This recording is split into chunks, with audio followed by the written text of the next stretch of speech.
మొన్న మా పార్టీ అధ్యక్షుడు మా విశాఖ జిల్లా పార్టీ అధ్యక్షుడు మా అమర్నాథు ఆయన చెప్పకనే చెప్పారు. ఇదేదో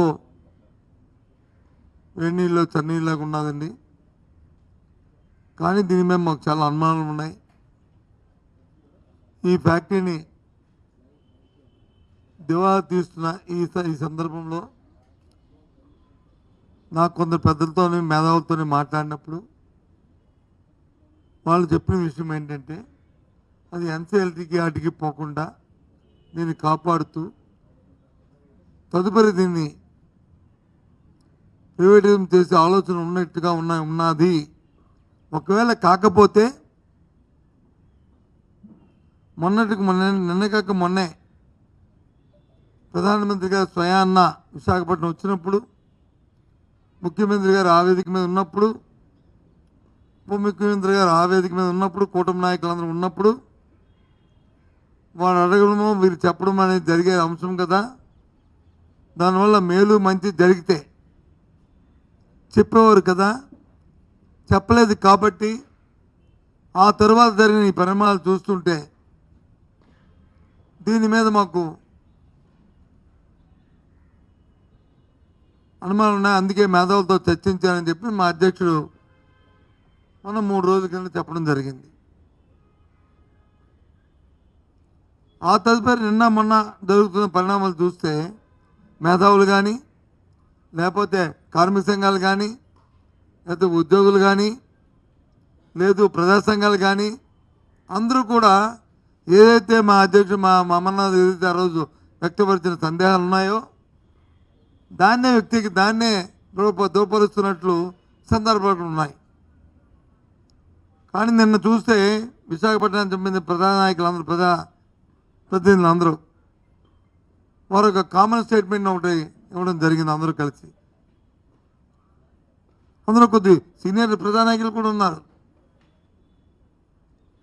మరి మీరు చెప్తున్న ఈ మాటని ప్రైవేటీకరణ జరగదు అని చెప్పని నిన్న జరిగిన అమిత్ షా వచ్చిన మీటింగ్లోకి, ఇవాళ జరిగిన మీటింగ్లో కానీ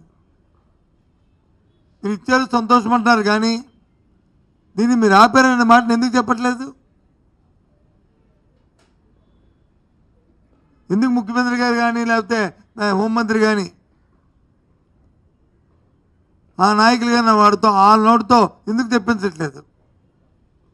ఇది సమస్య లేదు, దీని గురించి మీరు ఆలోచన పెట్టుకోక్కర్లేదు అనే అంశాన్ని ఎందుకు చెప్పలేదు? నిన్న ఈ ప్రకటన చేసినప్పుడు ఎవరైతే ఉక్కు శాఖ మంత్రి ఉన్నారో వారు ఒక మాట చెప్పారు. ఇది దీపం పథకంలో భాగంగా ఆ రోజే 21లోనే దీని వచ్చి ప్రైవేటిజం చేద్దామని చెప్పి మేము నిర్ణయం తీసుకున్నాం. కానీ ఆనాడు రాష్ట్ర ప్రభుత్వం దీన్ని వ్యతిరేకించింది. ఇది చేయడానికి వీల్లేదని చెప్పి తీర్మానం చేసింది. ఆ నేపథ్యంలో మేము దాన్ని ఆ రోజు చేయడానికి సాహసించలేదు మేము అని చెప్పుకొచ్చిన విషయాన్ని కూడా ఒకసారి గుర్తు చేస్తున్నాను. ఎందుకు ఈ ముసుగులో ఈ మాటలు? ఎందుకు నిస్సంకోచంగా ఒక అథారిటీగా, ఒక క్లారిటీగా కేంద్రం నుంచి వచ్చిన మా ప్రధానమంత్రి గారు కానీ, లేదు అందరూ అనుకున్నట్లున్న 2వ స్థానంలో ఉంటున్న హోంమంత్రి గారు కానీ, వాళ్ళ సమక్షంలో ముఖ్యమంత్రి గారు కానీ ఎందుకు మాట్లాడలేదు ఈ విషయాన్ని, ఈ సందర్భాన్ని? సూటిగా అడుగుతున్నాం. కాబట్టి ఇది ఈ ముసుగులో ప్రైవేటుపరం చేసే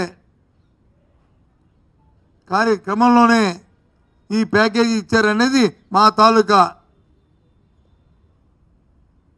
పూర్తి అభిప్రాయంగా మీకు తెలియజేస్తున్నాం. ఈ అభిప్రాయం దీని ద్వారా మేము కేంద్ర రాష్ట్ర ప్రభుత్వాల మీద చెప్తున్నాం.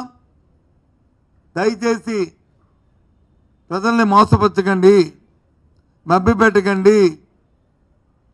ఎందుకంటే 4 నెలలైన జీతాలు లేవు. మరి దీంట్లో జీతాలు ఇవ్వచ్చు కదా. ఎందుకు ఇవ్వట్లేదు జీతాలు ఈ ప్యాకేజీలో? ఎందుకోసం ఆపుతున్నారు? పక్కన ఉన్న కర్ణాటక రాష్ట్రానికి వచ్చి 15,000 కోట్ల ప్యాకేజ్ ఇచ్చారు. దానికంటే 10 రెట్లున్న సామర్థ్యం ఉన్న మన ఫ్యాక్టరీకి వచ్చి 11,000 కోట్లు ఇచ్చారు. ఆకిచ్చిన 15,000 కోట్లలో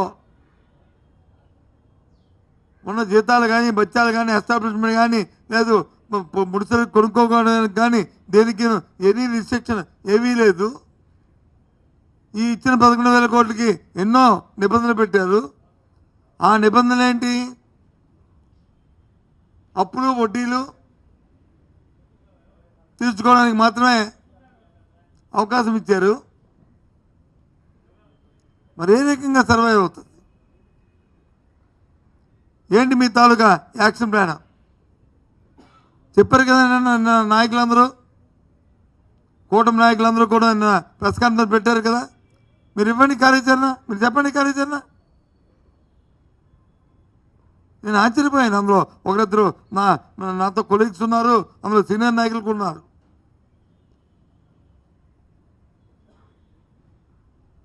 ఇంత క్లారిటీ లేని ఈ మాటలు దేనికి? అందుకే ఈరోజు మేము ముందుకు వచ్చాం.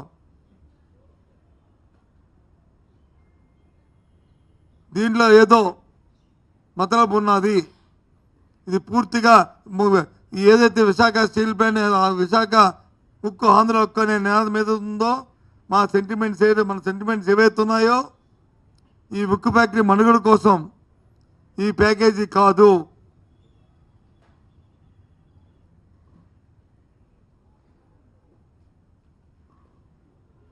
నిన్న మా అధ్యక్షుడు, మా పార్టీ విశాఖ జిల్లా పార్టీ అధ్యక్షుడు కొంతవరకు దాన్ని ఉపశమనం అని చెప్పిన మాట వాస్తవం. కానీ నేనైతే మాత్రం దీన్ని ఉపశమనం చెప్పడానికి నేను తయారుగా లేను.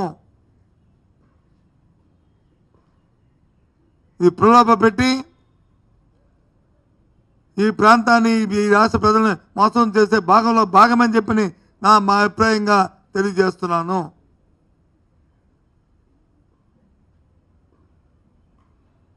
ఇకపోతే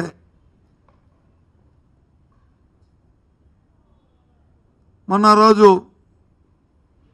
తిరుపతిలో జరిగిన ఒక సంఘటన మీ అందరికి కూడా మీ ద్వారా ప్రజలకు కూడా చెప్పాం. ఇది పూర్తిగా ప్రభుత్వం తాలూకా అసమర్థత వల్ల, అలసత్వం వల్ల జరిగిన సంఘటన అని చెప్పి. ఎందుకంటే గత 5 రోజులుగా చూస్తున్నాం. మా కుంభమేళ కోట్లాది మంది ప్రజలు ఏ విధంగా అక్కడ కుంభమేళ జరుగుతుందో పత్రికలో చూస్తున్నాం, టీవీలో చూస్తున్నాం, వింటున్నాం. కానీ ఇక్కడ జరిగిన సంఘటన చూస్తే కడుపు తరుక్కుపోతుంది.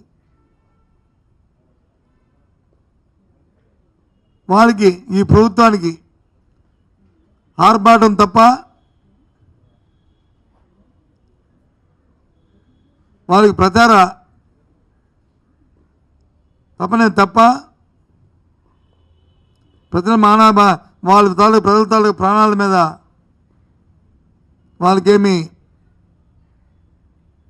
వాళ్ళు భద్రత కల్పించాలనే భావన కానీ ఆలోచన కానీ లేని విషయం తేటతెల్లమైంది.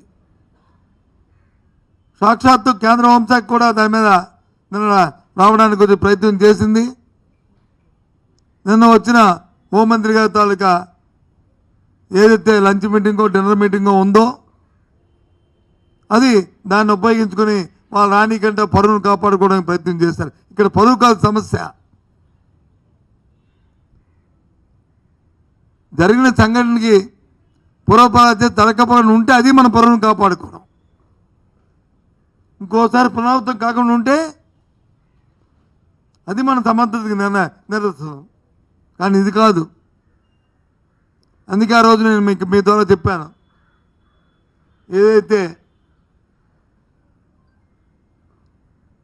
హైకోర్టు ఉందో న్యాయస్థానం రాష్ట్ర హైకోర్టు న్యాయమూర్తి గారు ఆలోచన చేసి సోమోటోగా మీరు వచ్చి ఎంక్వైరీ జరపాలని కోరాము. పత్రికలో వచ్చిన చూసి నిన్న రోజున నేను అందుకే ప్రధాన న్యాయమూర్తి గారికి జరిగిన సంఘటనలన్నింటినీ కూడా పత్రికలో వచ్చిన ప్రతి అంశాన్ని నేషనల్ మీడియా స్టేట్ మీడియా వచ్చిన అన్నింటినీ పెట్టి ఒక లేఖను కూడా వారికి పంపించాను. దయచేసి మీరు సోమోటుగా మీరు ఇంటర్వ్యూ అవ్వండి, దీని మీద ఎంక్వైరీ జరపండి. ఇది రాజకీయాలతో అతీతంగా ఉండాలి, రాజకీయాలు తావులేదు. ఇంకోసారి ఇలాంటి సంఘటనలు జరగకుండా ఉండాలంటే జరిగిన సంఘటనకి దాని మీద కొంత ఎవరైతే అలసత్వం వహించిన అధికారులు కానీ ప్రభుత్వం కానీ నాయకులు కానీ ఎవరున్నప్పటికీ కూడా వారికి తగ్గ కొంత వాళ్ళ మీద క్రమశిక్షణ చర్యలు ఉండాలి. లేకపోతే ఇది ఆనవాయితీగా వస్తుంది అనే ఉద్దేశాన్ని వ్యక్తపరిచాం. ఆ నేపథ్యంలో నిన్న లేఖ కూడా రాశాను. అది లేఖ విడుదల చేద్దాం కానీ మళ్ళీ అది రాజకీయాలతో ముడిపడిపోద్ది కాబట్టి, అది ప్రచార ఆర్భాటం ఉండకూడదు కాబట్టి దయచేసి మీకు అది ఇవ్వట్లేదు. కానీ ఆ లేఖను కూడా వారిని రిక్వెస్ట్ చేస్తూ వాళ్ళ అభ్యర్థిస్తూ అది కూడా పంపిన విషయాన్ని కూడా మీకు తెలియజేస్తున్నాను. ఓకేనా?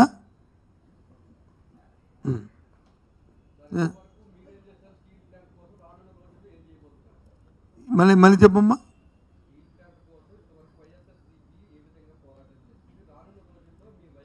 మేము ఇంతవరకు కూడా స్టీల్ ప్లాంట్ ప్రైవేటీకరణ అనే అంశం పట్ల మేము నిశ్శబ్దంగా ఇది ప్రభుత్వ సంస్థగా ఉండాలి, శైలిలో విలీనం అవ్వాలి, ఒకవేళ చివరి వస్తే శైలిలో విలీనం చేయాలి అని పట్టుకొని అనే అంశం మీద మాట్లాడాం. మొన్న జరిగిన ఎన్నికల్లో కూడా దీన్ని ఒక ప్రధాన అంశంగా తీసుకుని తప్పి చెడి కానీ ఈ ప్రాంతంలో కానీ కూటమి పార్టీకి సంబంధించిన నాయకులు కానీ గెలిస్తే దీన్ని వాళ్ళు సమర్థించినట్లే అని భావిస్తారు. దయచేసి అలాంటి పొరపాటు చేయొద్దని కూడా ప్రజలు కోరాం. ప్రజలు తీసుకున్న నిర్ణయం తీసుకున్నారు. ఆ రోజు కూటమి నా పెద్దల నాయకులు వచ్చి మేము దీన్ని కాపాడుకుంటాం, మమ్మల్ని నమ్మండి, దీన్ని ఎట్టి పరిస్థితుల్లో ప్రైవేటీకరణ చేయమని మాటను చెప్పారు.